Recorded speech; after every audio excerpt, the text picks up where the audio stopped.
पुरी सहर रे एबे देखिबा को मिली मुख्य समस्या जहा होची सिद्ध महावीर फ्लाईओवर ब्रिज जहा को नेकिरी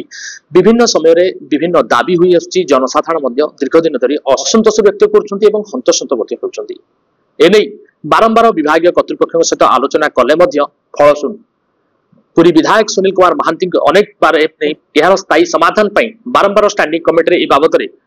आलोचना पर्यालोचना करिसन्ती किंतु कौन पाई कार्यक्रम अधपंथी रही है यार स्थिति कौन रही सविशेष आलोचना करबा पुरी विधायक सहित श्री सुनील महांती आम सहित अच्छा सर स्वागत आपको धरित्री लाइव रे सर ये जो घटना वर्तमान सुधा घटुची केमती देखुछन्ती घटना एवं बारंबार ए बाबद रे आपण मते आमे देखिछु स्टैंडिंग कमिटी आलोचना करछन्ती ए बाबद रे विभिन्न विभाग कर्तृपक्ष जणाउछन्ती कोठी रहउची त्रुटि जोत पई ए समस्यार समाधान हे पर निश्चय जोड़ कथा आपण कहले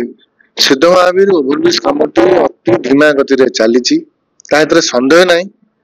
एवं ये कथा बारंबार बारंबार उठिला जेहेतु एटा होची एनएचएआई एवं NH national highway authority of India गोटे डिवीजन एबे हे येची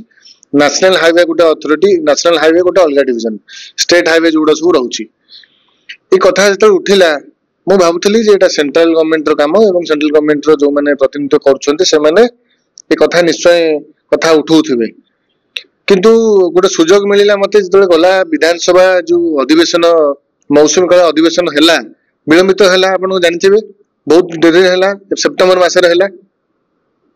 सेही समय रे ता पूर्वरु विधानसभा हवा पूर्वरु गोटे स्टैंडिंग कमिटी सब बसे पूर्त विभाग जो वर्क्स डिपार्टमेंट अछि एवं जहां अंडर रे रोड एंड ब्रिजेस रहउची वर्क्स डिपार्टमेंट रहउची पीडब्ल्यूडी रहउची पूरी शहर रास्ता घाट रहउथिला किंतु एबे तो स्थानांतर हे जिवो म्युनिसिपल कॉर्पोरेशन जो लागि कि मु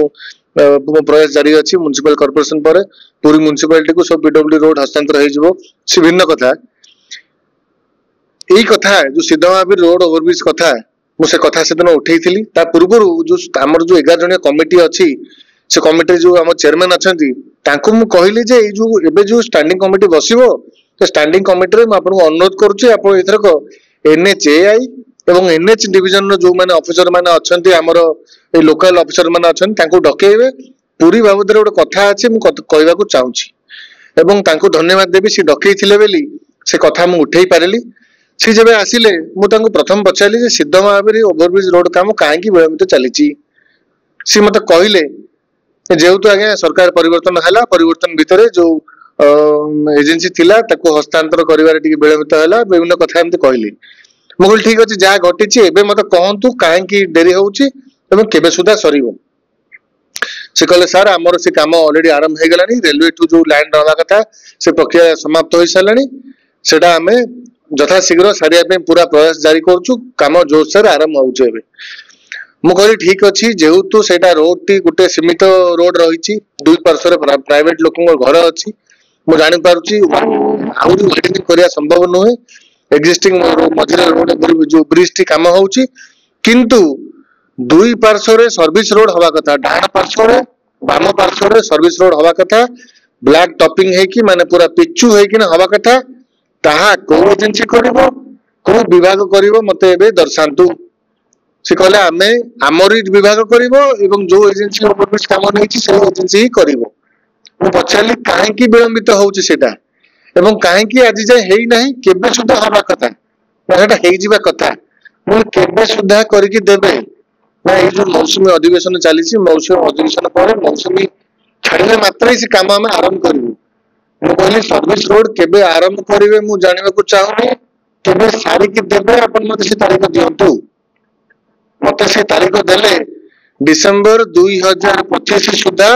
हमें से सर्विस रोड दुई पार्श्व सर्विस रोड जो बटे ना हमें जाउचे जो खाल खमा पानी हे जाउचे कादो होउची लोक माने नाही नथिबा असुविधार सम्मुखीन होउचंती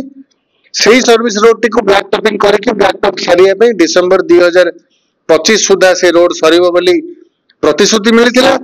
तापर विधानसभा सरला पर जबे पुनर्बार पुरी रे जो स्थानीय अधिकारी अछंती एनएच रो जो से जो रास्ता रो जो अधिकारी दायित्व रे अछि ताको मु पचारथिली जे आपन को निर्देश कोन आसीची ना सर हम आपन जो कथा उठैथिले से निर्देश हमको आसी जाईची जथा शीघ्र सर मु सारी के जाउची मु कहले केबे सुधा देबे आपन कोन निर्देश आसी ना डिसेंबर 2025 सुधा हमें 2026 जनवरी को कथा जीव नाही डिसेंबर मास सरी नथिबो दुई पार्श्वर सर्विस रोड को सारिकी दब बोली से प्रतिश्रुति आपको दउछि एवं आशा करूछि सर्विस रोड आग हो जाऊ हो गले जो लोक मैंने जो इमिडिएटली जो असुविधा होउछि ताकू हमें से असुविधा रु सम्मुखीन रु हमें बाहरी परिबा किंतु तापर रहिला पुनी ओवरब्रिज कथा ओवरब्रिज केमिति सरिबो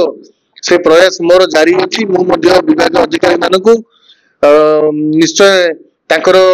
जहा दायित्व रहत ताकू बारंबार सूचौछि किंतु जेहेतु एटा केंद्र सरकार कथा national highway authority of India केंद्र सरकार अधीन रे अछि मु मध्य अनुरोध करबी जो केंद्र सरकार जो प्रतिनिधि जो माने करूछन से माने मध्य ई दिगरे टिके जदी ध्यान दियंते आउट एक्सपोर्टेड होता किंतु लोकली मध्य मोर दायित्व जो कमिटी हिसाब रे कमिटी रे बसै कि सेमानक जो लोकल ऑफिसर माने अछन ताको डके कि मु मध्य मो पाखरे जति कि अछि मु ताको चलैछि सर्विस रोड हे जाऊ एवं ओवरब्रिज कथा आउर केमते एक्सपोर्टेड करा जिवो से दिगरे मु मोर प्रयास जारी रखिछि एवं रखिथिबि काम सरला जाय मते सविशेष तथ्य आप शुणुले जो भाव में विधायक वर्णना कर विभाग कर्तृपक्ष सहित अहरह से टच रही भाव में सर्विस शेष हो सर्विस रोड में यातायात करेंगे पुरीवासी जत्नवान अच्छा किंतु बड़ कथा हूँ विभाग कर्तृपक्ष और केंद्र सरकार जदि यहाँ जत्नवान हमें तेज निहाती भाव में यथाशीघ्र यह फ्लाईओवर ब्रिज कम शेष हो पुरीवासी निहाती भाव में उपकृत हे पुरी कैमरा पर्सन सुनील जेना सहित तुषार रंजन नायक धरित्री लाइव एई वीडियोटी आपनकु केमिति लागिला कमेंट करि जणांतु धरित्री लाइव रो यूट्यूब एवं फेसबुक चैनल को सब्सक्राइब करंतु अधिक खबर पई लॉगिन करंतु www.dharitri.com